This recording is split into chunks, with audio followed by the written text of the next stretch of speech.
nanay. Sige, bigyan natin ng pera si nanay. Ay, wala pala akong pera. 1, 2, 3, 4. Bibigyan kita ng pera para may budget ka, nay, ha? Sa'yo yan. Merry Christmas na Happy din. New Year, anak.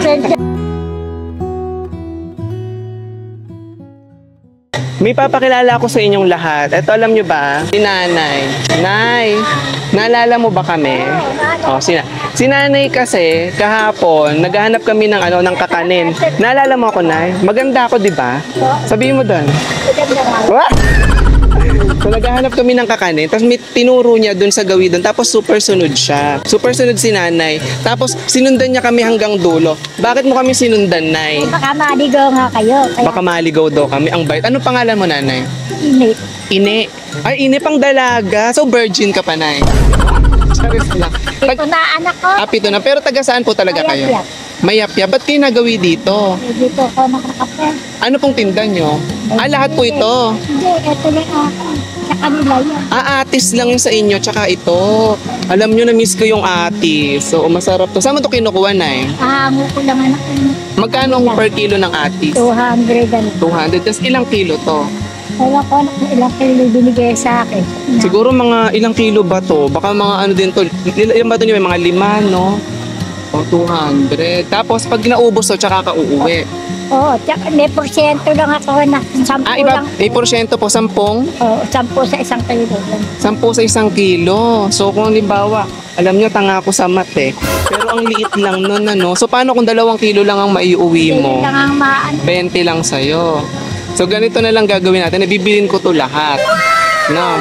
Tapos, nasa sa'yo kung ibebenta mo pa din siya. Okay?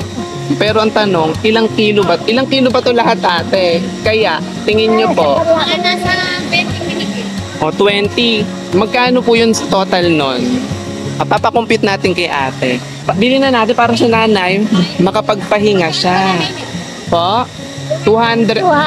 200 daw per kilo. 4,000. Oh, bibigyan natin si nanay ng ng 5,000. Para makapagpahinga na si nanay. Itutuloy mo pa ba to?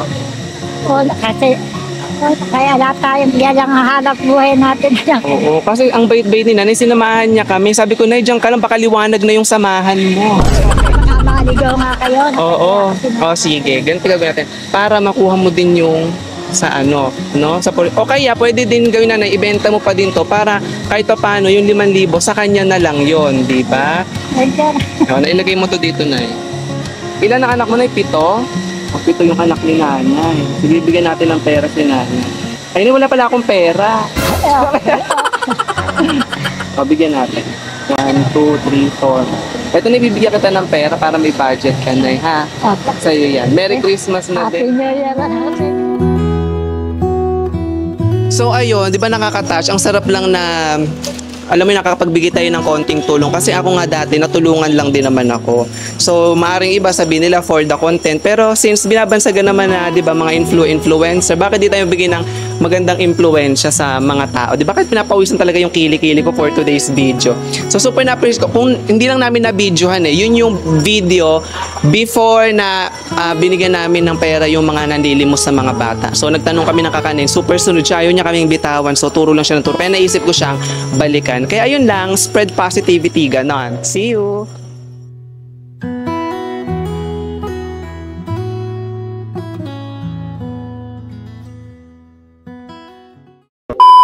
Nay, pagkatapos ng video, ibabalik mo yan sa Emila, Merry Christmas po. Nakalimutan ko mag-bless kay nanay. Ini ate. Thank you. Salamat na. Merry Christmas. Babalikan ka namin dito. Pero pwedeng kunin to.